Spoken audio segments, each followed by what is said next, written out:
If you're that guy and you just came off a draw, I think rematching will be the most competitive thing to do as an athlete. With the Jake Paul situation, is like, it's a money grab fight. Was in a bit of a hole. And he gets an opportunity to fight Jake Paul for $200 million or whatever. I don't mind it at all.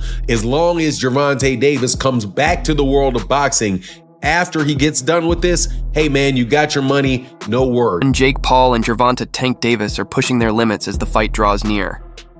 Jake is drilling his power, size, and raw strength, while Tank sharpens his speed, timing, and knockout precision. Both fighters are locked in, both camps are dialed, and the hype only keeps growing. Fans everywhere wonder if Jake's power will shock the world, or if Tank's explosiveness will end it in brutal fashion. This isn't just another fight, it's war. And all eyes are on Jake. I don't get it. Yeah. This Santa Cruz out here to catch it. Jake, let it burn, baby. Let it burn. Mind over matter, son. Mind over matter. This is the blues on. Ain't nobody doing no shit like this. Come in the desert. He trying to stay away from the desert. He come in the desert. Shakur Stevenson didn't hold back when sharing his thoughts on the wave of unusual boxing matchups. He argued that while fights like Jake Paul versus Gervonta Davis bring no real value to the sport, a potential clash such as Floyd Mayweather against Mike Tyson carries a completely different weight. In his eyes, both Mayweather and Tyson are legends who have already secured their legacies, and if they choose to return for financial reasons, it should not be viewed as damaging to boxing. Stevenson stressed that these kinds of events spark nostalgia and excitement for fans without hurting the sport the way celebrity exhibitions often do. In the end, it's about honoring greatness, and that's exactly what Shakur. Bad for the sport of boxing. I mean, I feel like in Floyd and Tyson situation is different than Jake Paul and Buddy. I feel like with Floyd and Tyson, it's like, okay, y'all deserve it. Y'all legends, y'all paid homage, y'all did the most for the sport of boxing already. So you deserve a big payday and be cool. I'm cool with it. I like it. But with Jake and Buddy, I feel like Buddy is a participate in the sport of boxing right now, and he just came off a draw his last fight. So if you're a real champion and top level guy that you say you are, which I think you are too, I think you're the truth. But if you're that guy and you just came off a draw, I think rematching will be the most competitive thing to do as an athlete. With the Jake Paul situation, is like, it's a money grab fight. So to me, it's like some WWE shit. Do you think it helped out? Like, I mean, okay, so he gets this fight with Jake. His value goes up. No, it doesn't. You don't? It don't? Not in the sport of boxing. You don't think it may. The demand more because he's, because when we looked at the was a Floyd and just hypothetical. We speak hypotheticals at time, right? Uh-huh. You go in there and that big ass nigga knock him the fuck out. I'm just saying hypothetical. Uh-huh. Go in there and knock Tank the fuck out. That big ass nigga being Jake Paul. Yes. Okay, just knock him the fuck out. Uh-huh. Because he's bigger than him. Yeah. For one. Mm-hmm. By chance, it is a fight. I think the thing is with Buddy and Jake fight, I feel like it's two sides of me with it. Because from a competitive aspect and me being the mentality that I got, I feel as though I probably would have done a rematch. Mm-hmm. But then from a business aspect, if I would have done the rematch and I did not win the fight, the Jake Paul fight will be a lot less money and a lot less lucrative. So, you think so?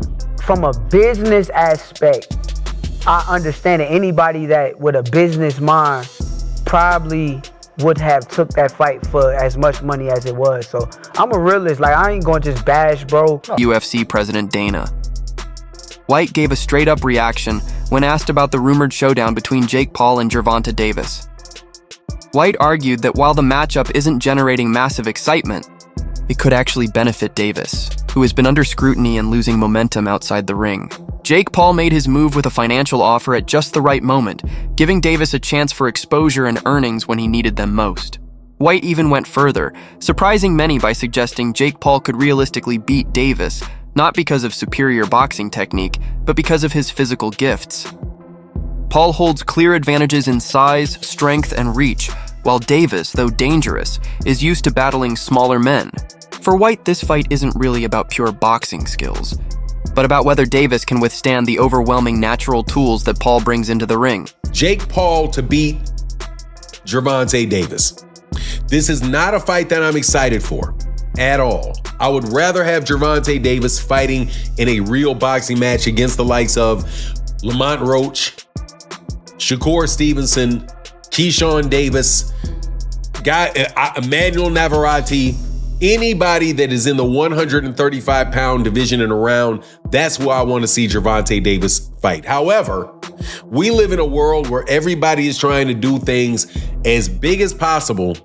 And the biggest fights possible right now, unfortunately for the sport of boxing, is an exhibition fight between Jake Paul and Gervonta Davis. So I do like it for this reason, though. I like it because it is allowing Gervonta Davis to have a fight that is going to be big and that the mainstream media is going to have to cover, the mainstream media outside the world of boxing. Gervonta Davis has been, without a doubt, blocked, having venues blocked, having fighters, having other promoters paying fighters away to go different directions from Gervonta Davis. So Gervonta Davis was in a bit of a hole, and he gets an opportunity to fight Jake Paul for $200 million or whatever. I don't mind it at all. As long as Gervonta Davis comes back to the world of boxing after he gets done with this, hey man, you got your money, no worries. But you gotta love Dana White having the audacity to pick Jake Paul. Former world champion Paulie Malignaggi gave his candid thoughts on the possibility of Terence Crawford fighting Jake Paul. He praised Crawford as one of the most complete fighters in modern boxing, but cautioned that physical size can sometimes outweigh technical brilliance. Malignaggi explained that history has shown smaller champions often struggle when moving up too far in weight. Jake Paul's natural frame and raw punching power, he argued, could present serious problems for Crawford despite his superior skills. The concern, Malignaggi stressed, isn't about talent but about physical limits. Boxing remains a sport where size, strength, and durability make a difference. Even a fighter as sharp and adaptable as Crawford could find himself at risk against someone with such a size advantage, proving that skill does not always erase natural disparities. I think Davis is more to lose because he's the bona fide world champion. I don't care if he's much smaller. I think Jake Paul has sort of plateaued as far as where his boxing is concerned. It's rather low level. Yeah. He's big, he's physical, he's strong, he can hit. So there is that risk. Davis, at lightweight, you're in a moment where it's too physical for you. You can clinch. Against the heavyweight, where you clinching? You ain't getting out of that corner just clinching anymore if you run out of space. You know what I mean? So it's interesting. But Davis, listen, there's a lot of talking points that I'm sure we'll get into when this gets closer to the fight. Davis can still punch at lightweight. Can he drop a heavyweight? There's a lot to gain there, right? If Davis knocks the answer is yes. If Davis drops Jake on his ass, as much as Davis is the one with more to lose, it's still a highlight moment. A visual that will stay forever. Yeah, but if you get dropped, even if you're smaller, you're still a world champion, multiple weight classes. If you get dropped, what's the look? What's the feel? On the inside, as boxers, me and Chris Algieri, the champ, even you, Jimmy, you have fight experience, so we know that the risk is a big guy that big hits you. You're probably going down if you're a small guy if he hits you clean. So we know the risk, but how does it look to the public eye who don't understand that? You know what I mean? The public. So there is a lot to lose, though. There's a bit to gain. I wouldn't necessarily have an issue with this had Davis's career arc been one that benefited boxing. Davis was manufactured and put into a position where he's supposed to benefit boxing, and I don't think he has. I think he's hurt boxing. So by giving him this reward, that's my problem. Why are we watching this? Why don't you make him earn his spot that he's... Analysts revealed that organizers were forced to make major adjustments after the original venue declined to host the much-publicized matchup. Local officials dismissed it as more of a circus spectacle than a legitimate sporting contest, leading to an outright refusal of approval. The decision shocked many since the location was seen as perfect for drawing a huge crowd and generating major revenue.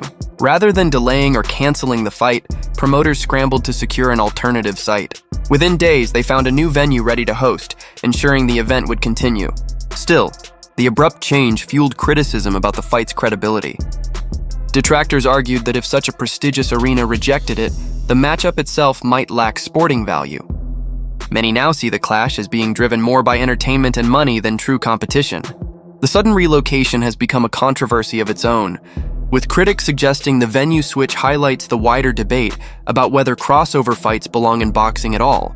According to analysts, 35 pounds. Jake Paul is over 50 pounds heavier than Gervonta Tank Davis, and he's nearly a foot taller than Gervonta Tank Davis. So no sanction body wants to, and no commission wants to, should I say, I keep saying sanction body. No commission wants to sanction it. They don't want to be a part of it, as I told you guys. So they announced that the fight was going to take place November 14th in Atlanta at the State Farm Arena where the Atlanta Hawks play. And the Georgia Athletic Commission, he came out and he made a serious statement, and he let the world know that they falsely advertised this fight, okay, because no commission won't sanction it to be a real boxing match, let alone they're not even interested in allowing it to be an exhibition, okay? They don't even want it to be, they don't even want to be responsible for an exhibition of this magnitude, right? So he comes out and he says, the commissioner, head of the Georgia Commission, he comes out, he says, quote, I believe it's in the public's interest to know because they've been promoting something they should not have been promoting. It's the dumbest thing I ever heard. It's a money grabber, and I'm not okay with that. So they telling him it's just for the money. Retired champion Carl Froch gave his input, labeling Jake Paul's career as one driven purely by money. Froch argued that Paul isn't chasing true boxing greatness, but instead pursuing financial opportunities. In his view, Paul chooses opponents based on attention and revenue, rather than on who presents the toughest challenge. Froch admitted this strategy is effective for marketing, but insisted it stops Paul from earning respect as a real competitor in the sport. According to Froch, Jake's path will always be seen as money first rather than legacy first, leaving his career defined as purely retired. He mentioned me before, and there'll be people out there saying, oh, Carl Froch's talking about himself, he's after a payday. Listen, I'm not after a payday. I'm doing all right. There's no problems with my finances. But I'll take the fucking payday, of course I will. And I'll end Jake Paul with one punch. I'd go in there one-armed and beat this guy. He can't box. He's absolutely fucking useless, which we saw last night with Mike Tyson. Talking about Canelo Alvarez. I've not mentioned Canelo Alvarez because it's just laughable. Jake Paul, Canelo Alvarez. Can you imagine? I mean, Jake Paul fancies that and he jumps in the ring with him. I will pay homage to him because fair play, if he jumps in there with Canelo Alvarez, he'll get absolutely fucking destroyed and it will be fast and it will be messy and it will be bad for his health as well. MMA star Nate Diaz dismissed the matchup outright, refusing to even make a prediction. In his eyes, the fight isn't a real contest, but a spectacle built only to drive pay-per-view sales. Diaz criticized boxing's shift toward manufactured events, arguing they damage the sport's credibility. He stressed that these fights are driven by profit, not genuine competition, and for that reason, he cannot recognize them as serious sporting events in MMA. I gotta ask you, Jake Paul versus Gervonta Davis. Does Davis have a chance? Gervonta is a great boxer, but he ain't gonna do. Jake Paul. So you got Jake Paul by knockout, or? No, I don't got anybody, but I don't think he's just too small. It's just. I don't want to beat up somebody that small. I don't want to, you know what I'm saying? What do you think of the fight? I don't want to lose to somebody that's. There's no point in the fight. It's a great fight, actually. You think I'm it's not a good hating fight? on the fight, but I think. My thoughts on it is let's watch and see what happens. Ryan Garcia said that boxing's turning into WWE. Yeah, with that type of matchup. What do you agree? Last thing, White House card, like he said, you want Conor McGregor? Yeah, but the whole thing's on WWE, so Right. it's like, at least that's happening and getting something to talk about, something to watch, and I'm looking forward to that. Blockbuster events. They don't look at them as sporting events. They look at them as spectacle. I mean, Logan's in the fucking WWE, for God's sake. That's the way they look at it. And that's the way Jake looks at these kind of events. He does, because he's fighting Gervonta Davis. And to any sports, hardcore, competition, morale, effort, you know, legacy, hierarchy-minded sports person, none of it makes any sense. Because we go, well, no, Gervonta is not in Jake's weight class. What does that prove?